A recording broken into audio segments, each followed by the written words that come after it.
What's up, players? Just lying on my bed and thought I better do a video. It's been a while, and I thought I'd just show that I am a human. You probably guessed that anyway.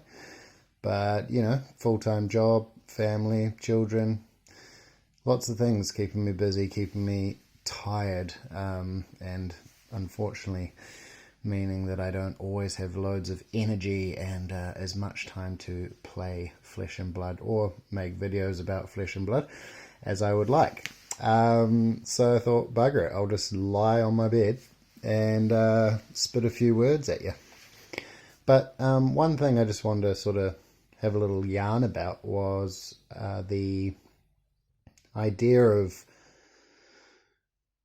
how you collect and play Flesh and Blood. Like, what do you as an individual actually want out of the game? Because I've realized through many years of TCG involvement, predominantly Magic playing, but of course involved with people, stores, tournament organizing, with different games and things. And one success, I think, of TCGs is that they do have multiple levels in which people, get excited about, or that it appeals to different people. So you can have, obviously, collectability, and I've met people that purely just collect, one card of every set or a play set of every set, for example, and they've never played the game.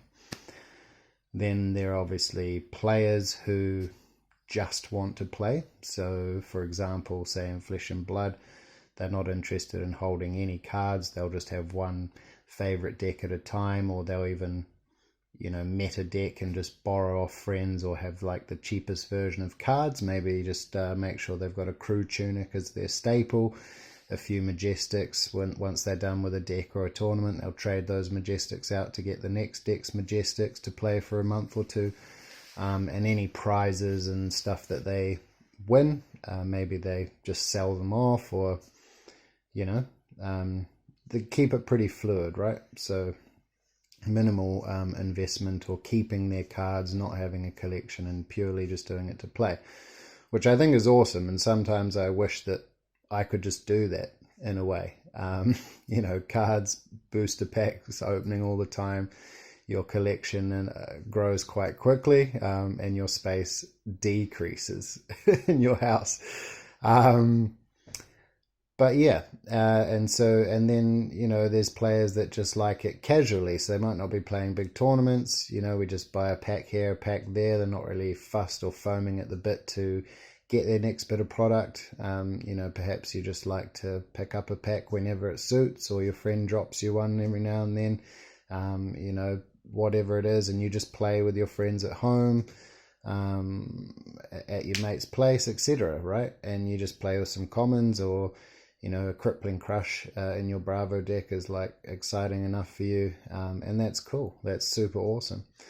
Again, kind of like the second one I mentioned, people playing events, but some people I know in games just like playing limited, so they'll only play like sealed or draft events, and again, at the end of the event, whatever prizes they get plus whatever cards they draft or open for sealed, they'll just flick them off or sell them back to the shop or whatever, put the money back in for entry fee to the next one. So yeah, collectors, spike players, limited only players, casual players, and then you do have, I guess, a mixture of player collectors, which, and I guess investors is separate again, really, to collectors. An investor might not, be particular about having one heart, one eye, one shard, one of everything, right?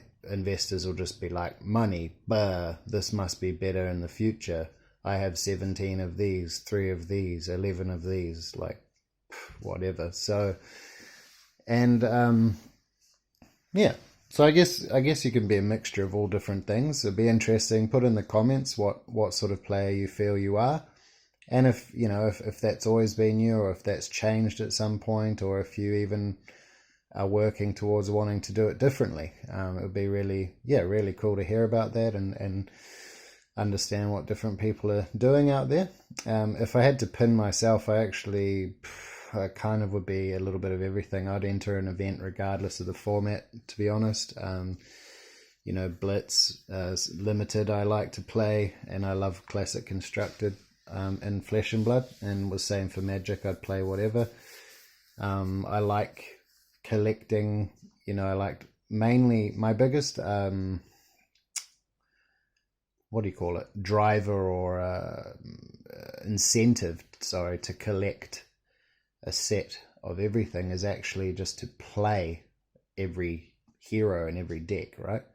So if you've got a set of legendaries and a heart and an eye, whatever, you can literally just build up any deck. So again, something I'm not sure, people have different extremes, but I can tell you personally, I think a lot about Flesh and Blood, not just theory crafting, but just gameplay, about cards, about what are my goals for, the next card to get, or what am I looking to pick up, when Unlimited comes out, for example, whatever.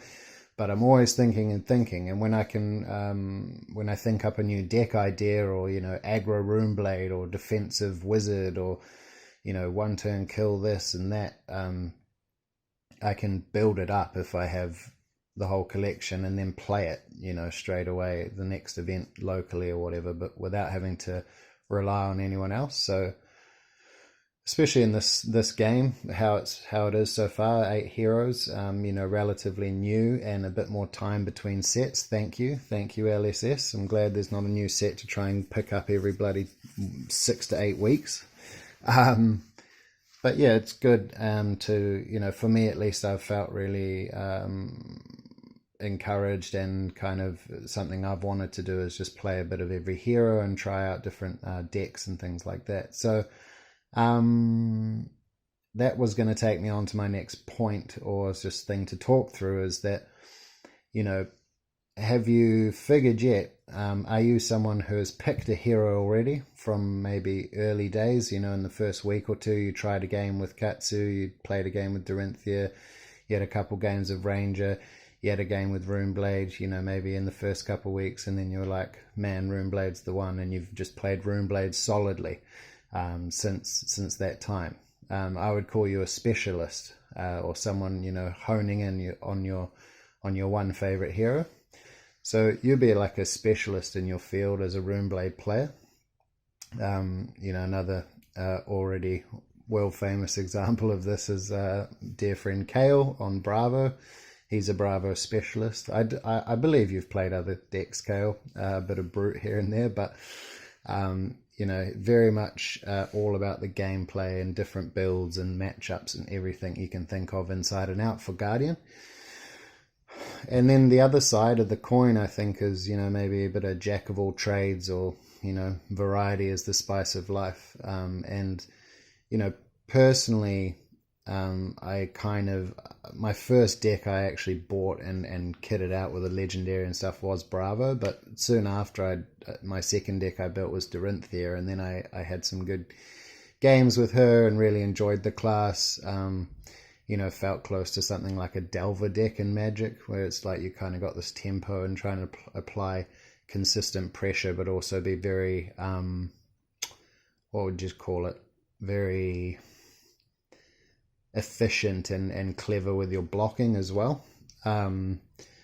So Warrior, I would say, is probably still my most proficient class. However, the last few months I literally just pick up any deck, and I've enjoyed playing Wizard a bit more, and Blitz and Constructed.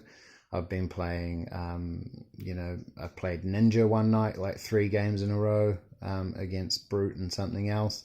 I've played Mech, I've played all the heroes, played Runeblade and Blitz this week. And for me, I like the variety. I like to just figure it out myself. I thought earlier on as well, how can you really choose the deck that you want to specialize in, or that you can say is your favorite, if you haven't played all the heroes, right? Because you would have heard people saying that, all the interactions and the way a deck plays is quite different. And you would have seen that and noticed that, or experienced that firsthand already. And it's very true. The way a Ranger deck plays is very different to how a Bravo deck plays, is very different to how a Wizard deck plays. So, I felt like really knowing my favorite heroes so far, I should play all of them. And to be honest, after playing them all, I still don't know. So maybe it's a fine balance. Not getting too carried away and playing just everything and then not having enough proficiency in the one class to actually take to a big tournament where you want to do well. But another benefit that I believe you would get from playing all the classes is a bit more of a mix. If you get 1 or 2 sessions of gaming a week, say you play on average 3 different classes every week, you can get through all 8 every few weeks, a good few games with each class, for example.